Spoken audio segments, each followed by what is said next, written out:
saturation, undersaturation, oversaturation.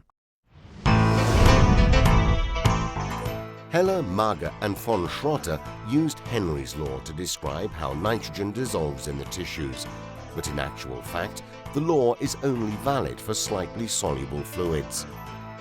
The maximum amount of gas that dissolves into a liquid is directly proportional to the pressure of the gas. Once this limit is reached, no more gas can dissolve into the liquid, even if you stay at that pressure for hours, days or months. This condition is known as saturation. If the pressure of the gas rises, the maximum limit of gaseous molecules dissolvable in the liquid increases because it is in a condition of undersaturation.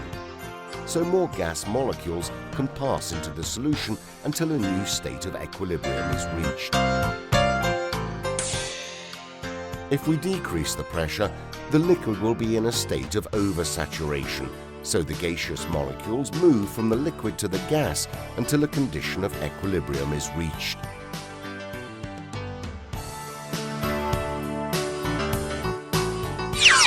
To measure the quantity of gas dissolved, researchers use the concept of tissue tension, a pressure referred to as PT. In practice, they indicate the pressure that corresponds to saturation of the same quantity of dissolved gas.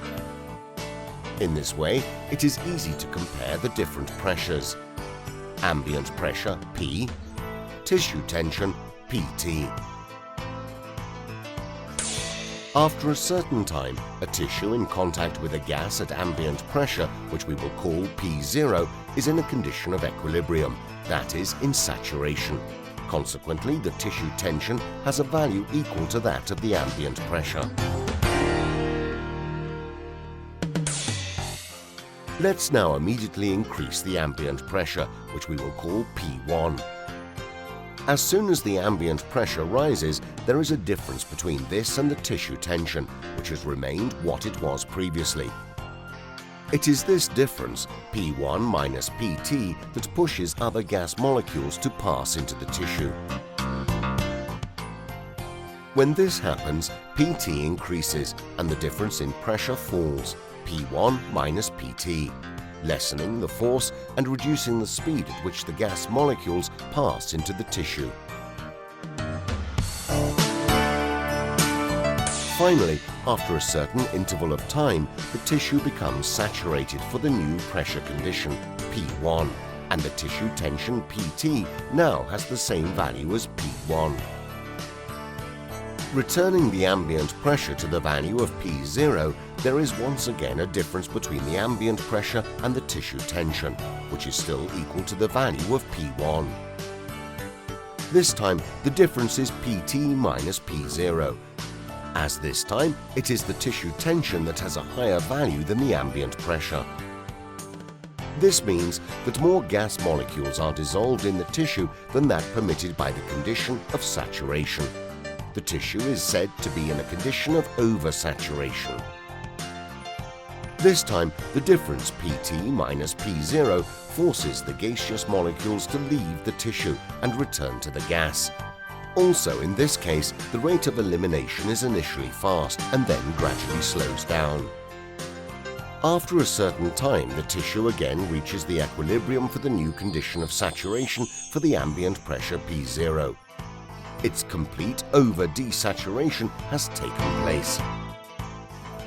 The problem is that when gas molecules are eliminated quickly from the tissue, they tend to join together and form bubbles.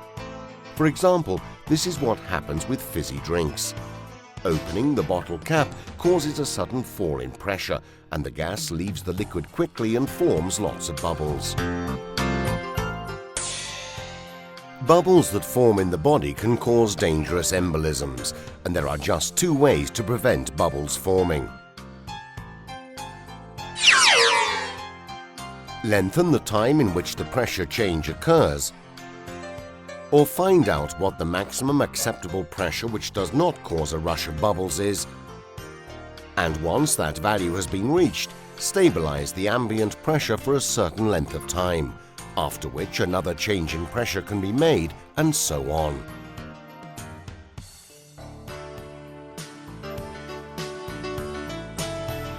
This was the road that would be followed by JBS Haldane.